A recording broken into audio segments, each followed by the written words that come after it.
साथ में professor Virendra Chauhan BJP प्रवक्ता इस कार्यक्रम में शिरकत। लाइव तस्वीरें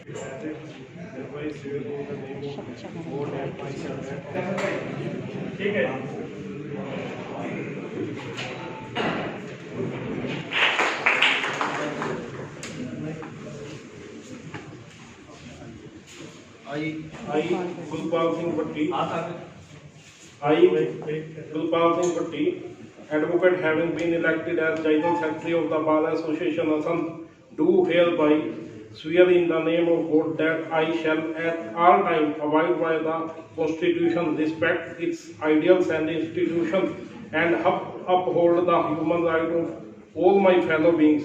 I shall bear true faith and allegiance to the Constitution of the Bar Association of Assam as established by law. I shall act lawfully with dignity and to the best of my ability to uphold the achieve objectives as I set out in. I, Anil Kumar, advocate, having been elected as Vice President of the Bar Association, do hereby swear in the name of God that I shall at all times abide by the Constitution.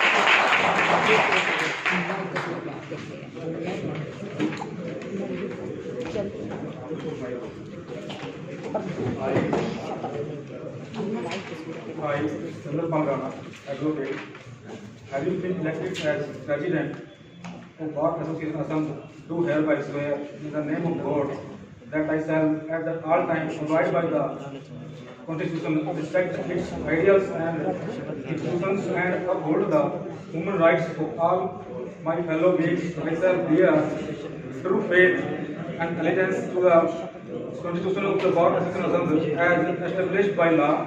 I shall act lawfully with dignity and to the best of my ability to uphold and achieve objectives are set out in this Constitution.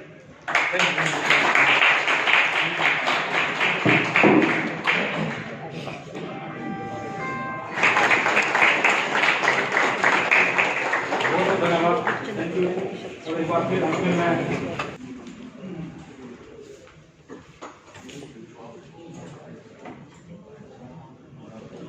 मंच पर विराजमान आज के जिनको hero कहना चाहिए वो चारों लोग जो इस सम्मानित बार के प्रतिनिधि चुने गए हैं, पदाधिकारी चुने गए हैं, मैं उनको बधाई देने से शुरुआत करना चाहूँगा।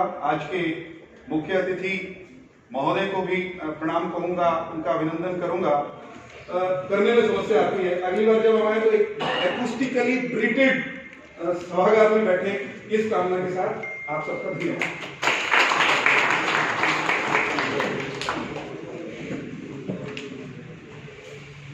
मैं डॉक्टर साहब का बहुत शुक्रिया अदा करता हूँ। हरियाणा लीगल ट्रेनिंग कमेटी है, वो सच्चे लंबी नहीं आपके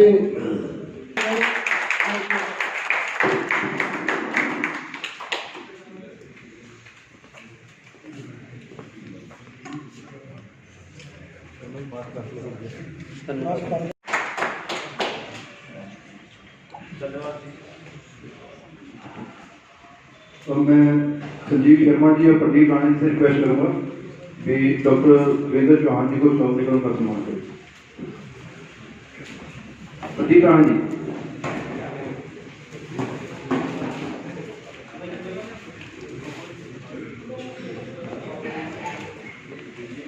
जागने का जुगाड़ यूज में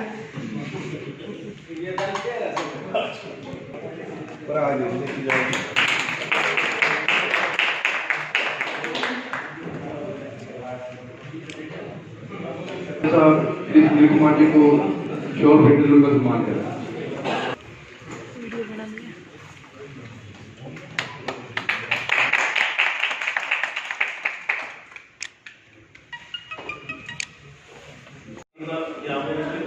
स्वागत धन्यवाद करता हूँ और दो बातें और कहना चाहूँगा, क्योंकि यहाँ पर सरकार के और हमारे दोनों नुमाइंदे बने हैं। जैसा कि आप सबको पता ही होगा कि असम के मंसूरी के पास टोल प्लाजा लगा और हमारे लगभग 100-150 के करीब जो वकील है वो करनाल भी एनरोल है और असम भी एनरोल। इस कैमरे की तरफ देखा जाए ना, इसकी तरफ या दोनों की तरफ। लो सर अच्छा सर, आज के प्रोग्राम के बारे में बताइए, क्या है ये? और असंध की बार एसोसिएशन के जो नवनिर्वाचित पदाधिकारी हैं उनका कार्यभार ग्रहण करने का आज समारोह था बार एसोसिएशन के सभागार में। मुझे भी अपने उन तमाम सम्मानित मित्रों को शुभकामनाएं देने का अवसर मिला जिन्हें अगले 1 साल बार एसोसिएशन असंध के पदाधिकारी के रूप में यहाँ पर न्याय के जो योद्धा हैं वकील साहिबान उनका नेतृत्व करने का अवसर यहाँ के अधिवक्ताओं ने दिया है।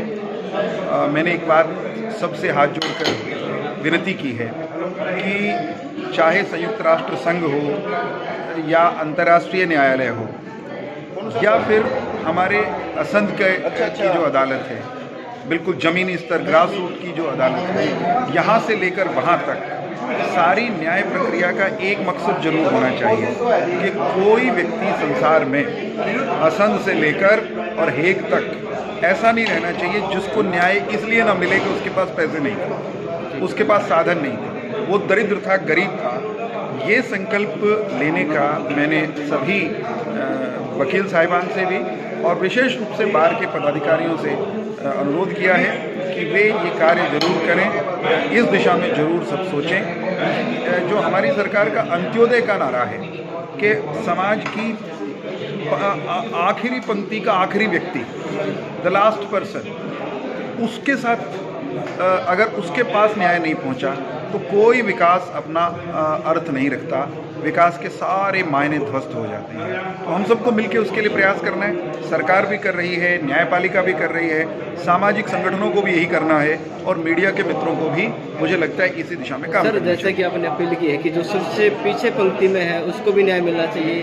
हालांकि जैसे कि देखा जाता है, ज़मीनी धरातल की सच्चाई है कि आज जो आम बंदा है, आम नागरिक है, उसका न्यायपालिका से विश्वास उठ जाता है। उसके पास साधन नहीं होते, वो दर दर की ठोकरें खाता है। जब तक न्याय मिलता है तब तक उसकी उम्मीदें दम तोड़ जाती हैं। सर, प्रजातंत्र के जो 4 पायदान हैं जिनको हम मानते हैं उसमें न्यायपालिका भी एक है और ये शिकायत निश्चित समाज के एक तबके में से है कि गरीब आदमी को न्याय शायद नहीं मिलता या जब मिलता है तो बहुत देर हो चुकी है। जी बिल्कुल सही। और न्यायिक जो बिरादरी है उसमें एक शब्द कहा जाता है कि अगर न्याय समय पर नहीं मिला तो वो न्याय नहीं होता। जी, इस बात को सब जानते हैं, इसीलिए ऊपर से नीचे तक इस बात पर जोर है। अभी देश की न्यायिक प्रक्रिया प्रणाली से जुड़े हुए जो टॉप लीडरशिप है वो भी सोचते हैं, केंद्र की सरकार भी ये कह रही है कि न्याय की प्रक्रिया को एक्सपीडाइट करने की ज़रूरत है। अदालतों में जो लाखों की संख्या में मामले लंबित पड़े हैं बरसों से, वो पेंडेंसी कैसे दूर हो,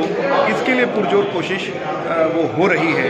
हाँ, अभी उसकी गति को बढ़ाने की ज़रूरत है और केवल गति नहीं बढ़नी चाहिए, न्याय में पारदर्शिता भी बनी रहनी चाहिए। न्याय को यूँ भी नहीं लगना चाहिए कि वो इधर टिल्ट हो गया या उधर टिल्ट हो गया।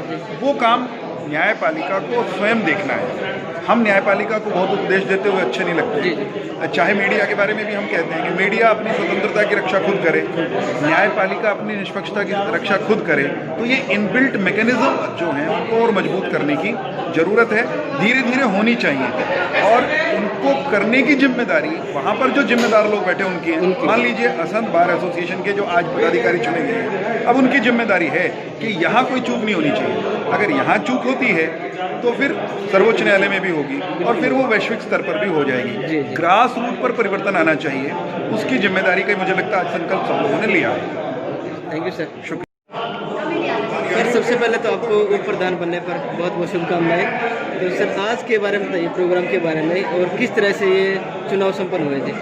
12 के जो पीछे हमारे चुनाव हुए थे, उन चुनाव में जो हमारी नवनियुक्त जो कमेटी थी, आज उसके लेकर आज ओथ सेरेमनी का प्रोग्राम किया था, जिसमें मुख्य अतिथि श्री राजकुमार चौहान जी, वीरेंद्र चौहान जी, JMIC श्री सुनील कुमार जी ने शिरकत यहाँ पर की थी।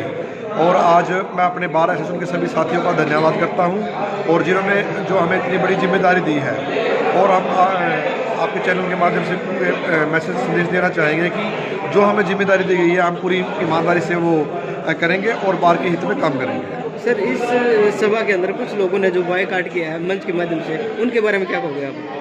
देखिए, जो लोगों के द्वारा जो विरोध किया गया है उसके बारे में यही कहूँगा कि ये विरोध करने का जो तरीका है वो बिल्कुल गलत था, क्योंकि जो वोट बार काउंसिल के द्वारा काटे गए थे उसके अंदर बार काउंसिल के द्वारा स्पेशल ये हिदायतें थी कि एक एडवोकेट सिर्फ एक ही जगह वोट कास्ट कर सकता है, कि जिन लोगों के दो जगह पर वोट थे उनके लिए बार काउंसिल ने ये हिदायत दी थी कि एक एडवोकेट एक ही जगह कास्ट करें।